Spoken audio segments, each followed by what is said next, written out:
और सब लोग, वचन में जैसे लिखा है कि जो कब्रिस्तानों में रहेंगे, जो मिट्टी के नीचे दबे हुए रहेंगे, वो सब एक दिन उठ जाएंगे। और सब जो पानियों में होंगे, जो समुद्रों में होंगे, वचन में ऐसा लिखा है कि सारे लाखों लाखों लोग, करोड़ों की भीड़, ये सब उठ जाएंगे और खड़े होंगे यीशु की अदालत के सामने, उसके सिंहासन के सामने। और यहां पर सब होंगे, सब, अमीर गरीब, बड़े छोटे, महान दास स्वतंत्र, सब लोग, मालिक, सब। वचन में लिखा कि मैंने देखा मुर्दों को भी, छोटों को भी और बड़ों को भी, सारे बादशाह, सारे किंग, सारे बड़े, सारे छोटे लोग, सारे महाराजा, सारे वजीर, सारे प्राइम मिनिस्टर, सारे प्रेसिडेंट, सारे मिलियनर, सारे बिलियनर, सब लोग, they are all going to stand one day before the Lord Jesus Christ. और आप, यस, आप और मैं, हम सब भी इस सिंहासन के सामने खड़े होंगे। और क्या आप इसकी कल्पना कर सकते हैं? बहुत बड़ी भीड़ जिसकी हम गिनती नहीं कर सकते हैं, खुदावंद यीशु के सिंहासन के सामने खड़ी हुई है। किस काम के लिए? जो शुरुआत में हमने वचन पढ़ा कि हर वो काम, चाहे वो भला है या बुरा, जो गुप्त है चाहे वो सामने था, कि उसका हिसाब किताब दे। आज कलीसिया को, मैं फिर से कह रहा हूं कि आज कलीसिया को बड़ी जरूरत है कि प्रभु यीशु के इस रूप को भी जाने कि वो राजाओं का राजा है, वो बादशाहों का बादशाह है, वो प्रभुओं का प्रभु है, और यस, वो जज भी है। He is a righteous judge। वो एक धर्मी जज है, सच्चाई के साथ और धार्मिकता से न्याय करने वाला वो परमेश्वर भी है। और वो एक ऐसा जज है जिसके सामने कोई वकील खड़ा नहीं रह पाएगा। ये एक ऐसा जज है जिसके सामने कोई दोबारा कोई वर्डिक्ट नहीं होगा, वो फाइनल होगा उसका न्याय। और उसके इस न्याय में कुछ भी बायस नहीं होगा, कुछ भी गलत नहीं होगा, कोई फ्रेब नहीं होगा, कुछ भी ऐसा नहीं होगा कि नहीं न्याय गलत हो गया। सब कुछ फाइनल होगा, सच्चाई से होगा और धार्मिकता से होगा। आज जब हम अपनी दुनिया को देखते हैं, अगर हम बाहर की बात छोड़े, अगर हम इंडिया ही को देखते हैं, तो बहुत सारे लोगों की आज ये कंप्लेन है कि न्याय नहीं रहा, जस्टिस नहीं मिल रहा। जस्टिस कहां है? सच्चाई कहां गई? न्याय कहां गया? ओह यस, मैं एग्री करता हूं, मैं बिल्कुल इस बात से सहमत हूं। न्याय नहीं है, न्याय जाता रहा, जस्टिस नहीं है। जो पैसे वाले हैं, न्याय उनके हाथ में है। जो बड़ी पोजीशंस पर हैं और जिनके कनेक्शंस हैं, न्याय उनके हाथ में है। और इसकी एग्जांपल्स हमने बहुत देखी हैं। हमें बहुत ज्यादा पीछे जाने की जरूरत नहीं है। देखते हैं दिन प्रतिदिन के न्यूज चैनल्स में हम ये सब हो रहा है, न्याय को पैरों तले रौंदा जा रहा है। लेकिन ये वचन मसीहों की उम्मीद है। उत्पत्ति 18:25 में लिखा है कि क्या सारी पृथ्वी का न्याय, क्या सारी दुनिया का जज न्याय ना करे? इंग्लिश में बड़ा सही लिखा है कि शैल नॉट द जज of all the earth do right? कि क्या सारी दुनिया का जो न्याय है, जो जज है, क्या वो सही नहीं करेगा? क्या वो सही न्याय नहीं करेगा? तो यस, वो करेगा, वो सब कुछ सही करेगा। और वचन में लिखा है कि प्रभु यीशु, सारा न्याय उसके हाथ में है। वो अदालत लगाएगा, वो सिंहासन पर बैठेगा जहां पर वो बैठकर सच्चाई और धार्मिकता से न्याय करेगा। और जब आप मसीह यीशु को देखेंगे न्यायासन के सामने, आप उसे ये नहीं कहेंगे hey buddy come on, I am glad that you died for me. मुझे बड़ी खुशी हुई कि आप मेरे लिए मरे, मैं बहुत प्रसन्न हूं इस बात से। मैं आपको बता रहा हूं कि जब आप और मैं, हम मसीह यीशु को देखेंगे तो हम डर और भय और खौफ के साथ भयानक तरीके से पैरालाइज हो जाएंगे जब हम न्याय को होता हुआ देखेंगे। यस, जब अदालत लगी होगी। आप ऑलमोस्ट हार्ट अटैक की कंडीशन पर होंगे अगर आपके पास, हाँ मैं ये बात कह रहा हूं कि अगर आपके पास महिमा पाया हुआ शरीर नहीं है, महिमा पाया हुआ मन नहीं है, मसीह यीशु के लहू से धुलकर साफ और धर्मी नहीं हुए हैं, तो मसीह यीशु की तस्वीर जो हम प्रकाशित वाक्य में देखते हैं, वो कोई ऐसी तस्वीर नहीं है जो बड़ा कमजोर सा, बड़ा लाचार सा, बड़ा खोया हुआ, बड़ा दुखी यीशु है कि जो कोई भी उसे मारना चाहे मार दे, जो कोई भी उसे पुश करना चाहे उससे पुश कर दे, जो कोई भी उससे कोई भी कुछ भी कहना चाहे कह दे। नहीं नहीं नहीं नहीं नहीं नहीं।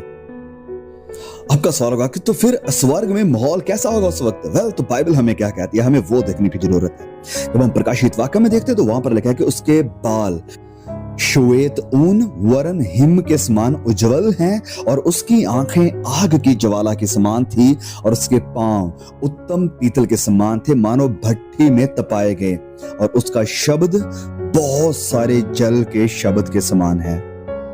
और आगे लिखा है प्रकाशित वाक्य 1:16 में कि वह अपने दाहिने हाथ में 7 तारे लिए हुए था और उसके मुख से तेज 2 धारी तलवार निकलती थी और उसका मुंह ऐसा प्रज्वल था, ऐसा रोशनीमय था जैसा सूर्य कड़ी धूप के समय चमकता है।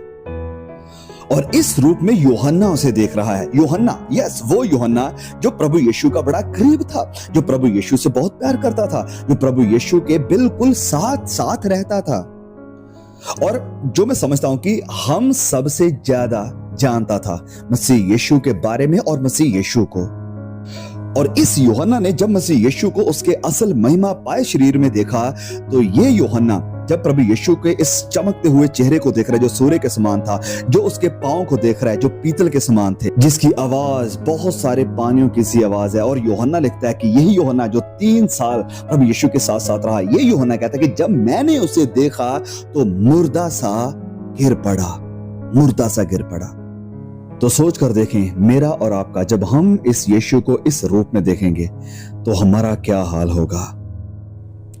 रोमियो 14 के बारे में संत पौलुस कहते हैं कि हम में से हर कोई, हम सब, वो कहता है कि हम में से हर एक परमेश्वर को अपना अपना लेखा देगा। हर एक हम सबको खुदा के सामने खड़े होना है और लेखा देना है। आप अपने वकील को नहीं भेज पाएंगे वहां पर, किसी रिप्रेजेंटेटिव को नहीं वहां पर भेज पाएंगे कि हाँ ये मेरी जगह पर खड़ा होगा। आपका पास्टर भी आपकी जगह पर खड़ा नहीं होगा जो जाकर वहां पर प्रभु यीशु को कहेगा कि ओह वेल, मैं इस भाई को समझता हूं, ये हाँ कभी कभी गिरता रहता था लेकिन कोई बात नहीं, चलता है थोड़ा सा, मैं इसे यही तसल्ली दिया करता था, तो प्लीज इसे जाने दो। नहीं, हर कोई अकेला अकेला प्रभु यीशु के सिंहासन के सामने अदालत में खड़ा होगा। हर कोई सोच कर देखें, कल्पना करें उन सारे शहरों में जहां पर प्रोस्टिट्यूशन चल रहा है, जहां पर क्राइम चल रहा है, जहां पर लोग एक दूसरे की हत्या कर रहे हैं थोड़े से पैसे के लिए, जहां पर लोग एक दूसरे को नशा बेच कर उनकी जिंदगियां बर्बाद कर रहे हैं, घरों को तबाह कर रहे हैं, झूठ के सहारे कैसे राजनेता पॉलिटिशियंस आगे आ रहे हैं और कैसे गरीबों को पांव तले दबाया जा रहा है। सब जो पोर्नोग्राफी के नाम पर करोड़ों रुपए छाप रहे हैं और जो उन चीज को देखकर इसे और भी बढ़ावा दे रहे हैं, सब खड़े होंगे यीशु के सामने। सब लोग, हर कोई प्रभु यीशु की इस अदालत में आकर खड़ा होगा। हो सकता है आप में से कोई कहे कि ओह वेल ब्रदर याकूब, मुझे कोई इतनी ज्यादा प्रॉब्लम नहीं होने वाली क्योंकि मेरी याददाश्त बड़ी कमजोर है, मुझे तो वैसे भी याद नहीं है कि मैंने क्या क्या किया है। वेल, तो मैं आपको इन्फॉर्म करना चाहता हूं कि एक दिन आपको सब याद आ जाएगा। उस दिन आपने इतिहास में जितना आपका इतिहास था, जो भी आपकी बायोग्राफी है, सब आपको याद आ जाएगी कि आपने क्या किया था और क्या नहीं किया था। और वचन में यूं भी लिखा है, मत्ती 12 और उसके वचन 36 में प्रभु यीशु कहते हैं कि मैं तुमसे सच सच कहता हूं कि जो जो निकम्मी बातें मनुष्य कहेंगे, न्याय के दिन हर एक बात का लेखा देंगे। हर जो निकम्मी बात आपके मुंह से निकल रही है, उन सब का भी लेखा होगा।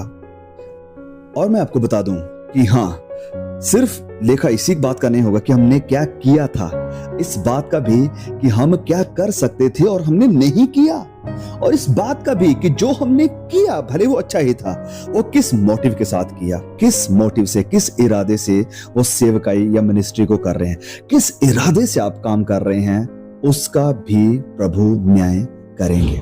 आप जो चर्च में सेवा कर रहे हैं, आप जो चर्च में वर्शिप को लीड कर रहे हैं, आप जो चर्च में प्रचार कर रहे हैं, आपने जो यूट्यूब चैनल शुरू किया है, आप जो कुछ भी कर रहे हैं, जो भी भला काम कर रहे हैं, अगर चाहे वो गरीबों की सेवा कर रहे हैं, किस मोटिव के साथ कर रहे हो?